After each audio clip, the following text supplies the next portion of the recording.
And one of the things I very much appreciate, Mark, is how you break things down into simple terms. So you don't talk down to people, but you explain things in a way that a non-techie like me can understand. Because I use a lot of these things, but I truly do not really understand what goes on the back end. Yeah, so it's complex. Security, cybersecurity, and technology can be complex.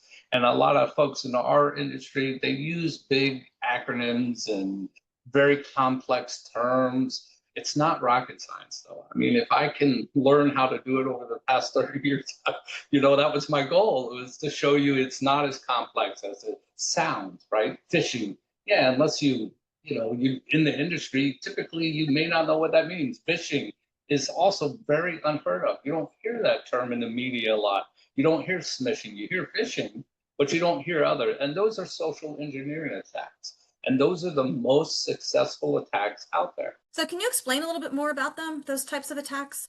Sure. So, in phishing, you have primarily, a couple of different areas that they go after. The first one is just a general phishing email. That's just casting a wide net, sending millions upon millions. Today, it's so easy and so inexpensive to send millions of emails.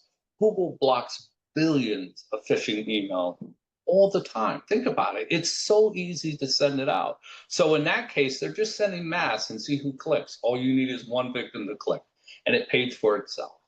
And then there's targeting phishing emails. It's called spear phishing. That's when I have a CEO of a bank and I really want to get into the bank or his credentials for the bank. Or you might be a wealthy person, or you might be a landlord, which brings you into the next category. It's called business email compromise. And those, I think, in the business community are the most harmful. That's where they compromise either your computer or your email account and then act as you. And there's a lot of things that they do. For example, they redirect your inbound emails so you don't see the responses to your phishing emails. An example would be a landlord saying, hey, I got a new bank account and I want you to send the rent to this bank account. And it comes from the landlord's email. You, as the tenant, don't know any different. And so you say, oh, okay, let me send my rent here. And that's how they get you. Man, And that that's one of the most successful and rising forms of phishing compromise out there because it's so successful and so easy to do.